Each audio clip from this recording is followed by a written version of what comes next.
it plays a vital role in society now more than ever. And so that's why for our first session tonight, I'd like to introduce former NASA astronaut Garrett Reeseman to talk about his personal connection to SciComm. Originally from New Jersey, Dr. Reeseman obtained advanced degrees in mechanical engineering from Caltech before being selected as a NASA mission specialist in 1998. Garrett has flown aboard the space shuttles Endeavour, Discovery, Atlantis, and spent over 107 days in space aboard and also just outside the International Space Station. Since returning to Earth, Garrett has held senior positions at SpaceX and is now professor of astronautical engineering at the University of South California. Garrett, thank you so much for being here tonight. My pleasure. It's great. It's great to be with all of you all over the world. It's really cool. Sorry, Garrett. Can you guys hear me okay? Hold on, I can't actually manage to hear you for some reason. Huh. Let's see.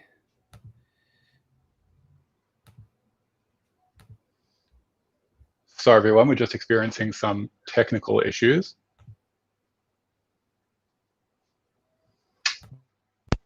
Okay, how about, is this any better? No, still can't hear me. Nope. Check, check.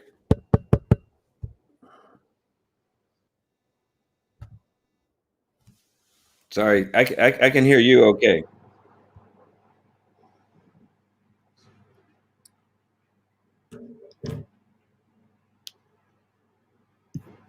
How about now?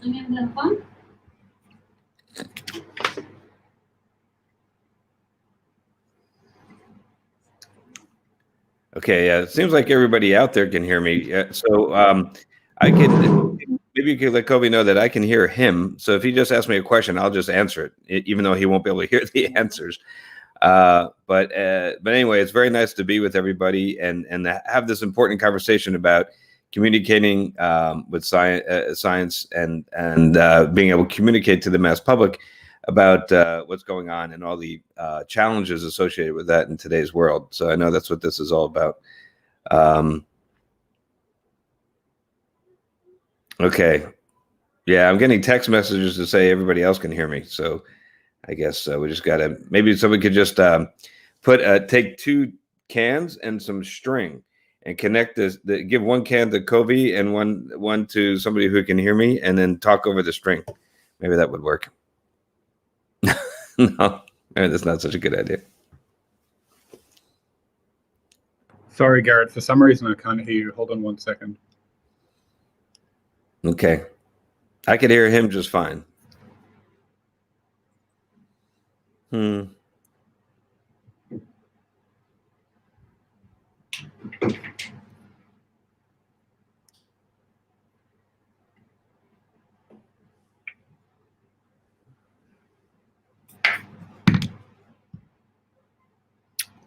Hold on 1 second. I'm just going to try to reload the.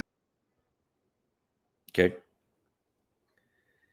And Covey Rose will be back with us in just one moment. So thank you so much, Garrett, for joining us today. And we'll have him back in just a moment. No problem, Ron. I can hear you just fine. Good. Sorry about that. Garrett, can you hear me now? I can. Can you hear me? Yes, I'm so sorry about that. Yay. I couldn't hear anything out of my computer. I'm sure the irony is not escaping anybody that we're having this conference about science communication. We can't even talk to each other. We can't communicate. I know. It's, incredibly ironic. So I apologize to everybody at home for that technical problem. What are we here to talk about? We're here to talk about science communication, okay? One of the most incredibly important parts about science communication is the idea of communicating not only the science itself, but the ideas behind it, the ideas of critical thinking, of how we interpret information. Now, Garrett, I'm sure that you've noticed in recent times as well, we've been seeing this creeping into our everyday lives and into political life. I mean, there are some conspiracies that might appear as being somewhat harmless, but what do you think are some of the more troubling aspects of the spread of misinformation and the lack of science communication? Yeah, it's definitely getting more and more alarming. I remember it's always been with us. I mean, conspiracy theorists are nothing new. It goes back centuries.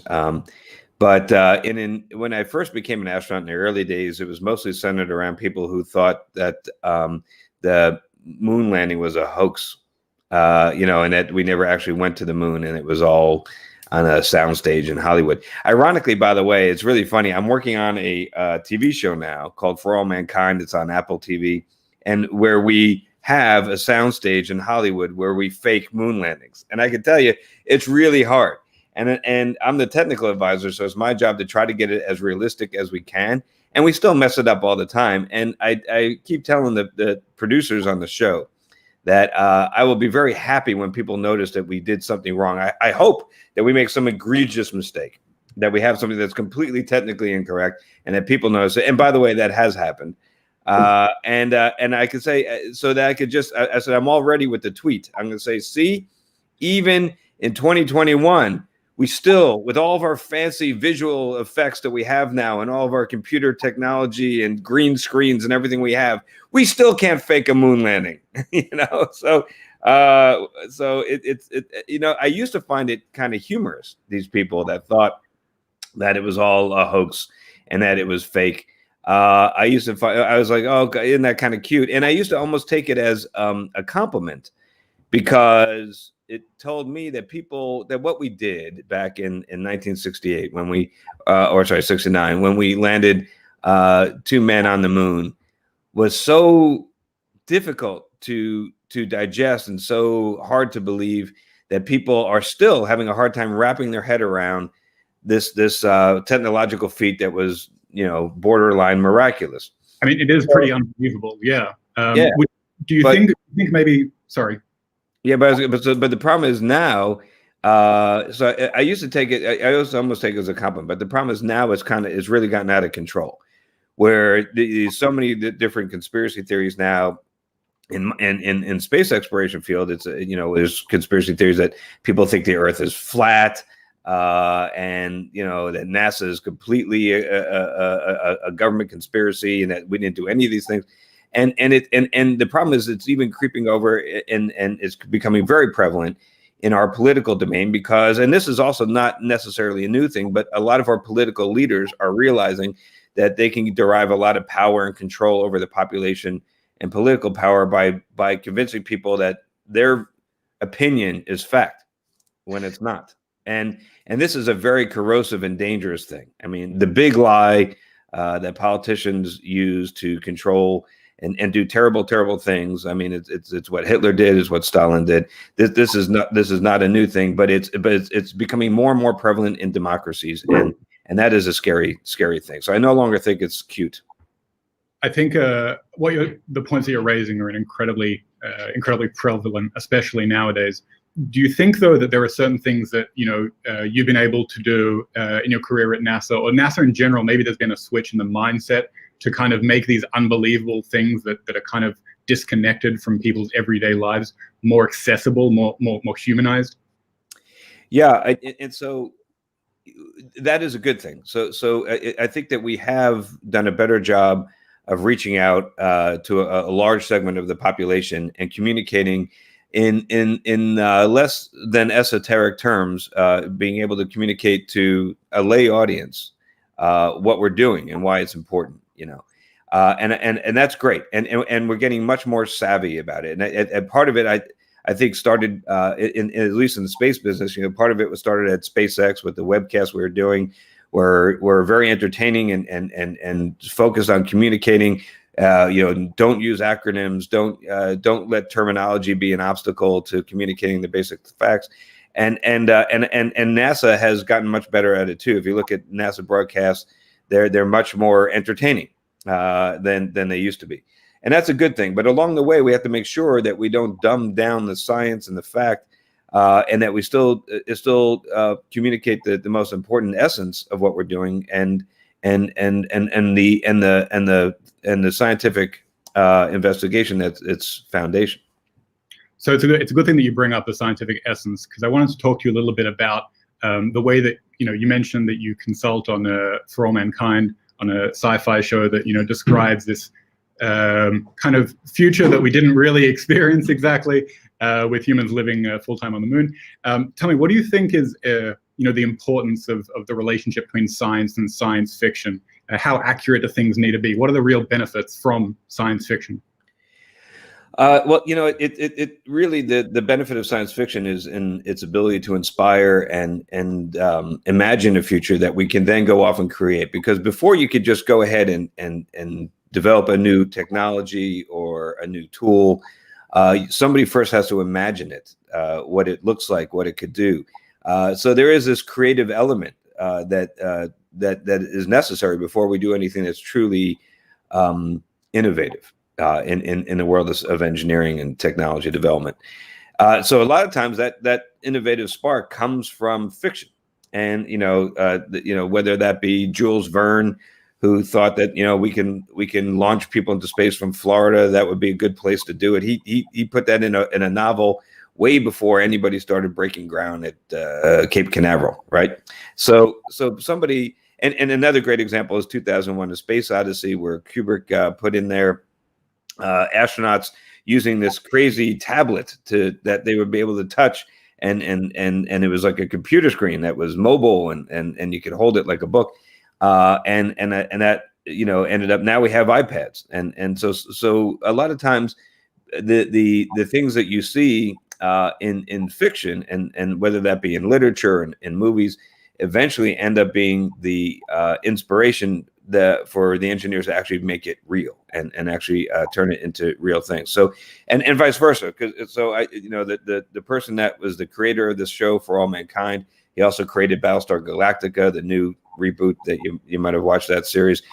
And he came to my launch on the space shuttle, and he talked about how he felt like he was coming full circle, because he was originally inspired to do the fiction and the work on Star Trek that he worked on before Battlestar Galactica, because he was inspired by what he saw in the Apollo program.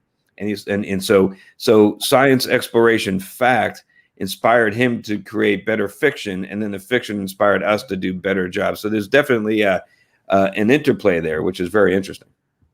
I think you're 100% right. And that interplay between science fiction and actual science and the way that it influences society is incredibly important. But to get to that point, where you have scientists who are willing to consult on films and TV shows, you need to have science communicators. So what do you see as the most critical way that we can use social media better as science communicators? I think one of the most important messages to get out there, and I think, again, going back to this this kind of cancer that we have in our society of the conspiracy theories and so forth, I think one of the most important things we can do is explain the difference between opinion and fact, because that is a line that is getting blurred, and the difference between something that is supported by evidence and by empirical data and something that's just an opinion, and why there's a difference. So I was in a meeting once, and there was a bunch of people in there, and one of them was one of these flat Earth guys, and was trying to tell me, and I was explaining that no, I went up there and I went around, we orbited around the Earth. I looked out the window, it is indeed round. And he said, we're just going to have to agree to disagree. And I said, no, you don't get to disagree. You can't disagree about a fact. We can have different opinions. We can disagree about whether or not broccoli tastes good. Okay, we can disagree about that. You can have an opinion that broccoli is delicious. I can have an opinion that tastes terrible. And that's fine. Okay, but you can't have an opinion about whether or not the nature, the truth of the universe and how it works. And the most important thing we can explain is that the reason that there's this important difference between opinion and fact is not only is it important for truth, but the thing is that facts are useful. Okay. If you come up to me and say that my opinion that the world is flat is just as valid as your opinion that it's round, I have to say, okay, well, show me the mathematical constructs, the equations, the models that allow you to take this flat Earth opinion and do something useful with it. The fact that the Earth is round and we have a whole theory of gravitation, we have a whole calculus behind it, enables us to predict the motions of the planets. It enables us to put up satellites that provide GPS and allow us to navigate our airplanes and allow you to find your way to the falafel store or whatever. So there are useful things that come out of correct factual scientific theory. You could then use it to predict the future and to create things and to send probes to other planets. So I say, okay, if you think the Earth is flat, show me the mathematics that support that would allow me to send humans to the moon. Show me that. You can't, because all you have is an opinion. You don't have a fact. All right. So that's the difference. And I think we need to do a better job of explaining why that's important.